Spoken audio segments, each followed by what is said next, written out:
Ang katotohanan ang magpapalaya sa inyo. Nang sabihin ni Vice President Sara Duterte na kung siya man ay ma-impeach, ay isinulat na ng Diyos, isang mas malaking tanong ang lumitaw.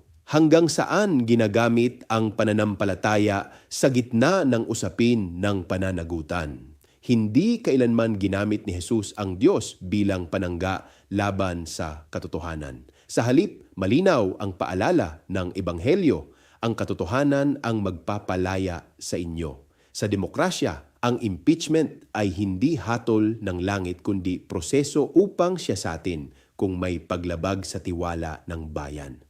Kapag ang pananampalataya ay nagiging dahilan upang umiwas sa accountability, hindi lamang ang batas ang naaapektuhan, kundi pati ang tunay na diwa ng moral responsibility. Ako si Bishop Tonyo, obispong migrante sa Europa, at ito ang damdaming makabayan, tinig mula sa laylayan. Hanggang sa muli!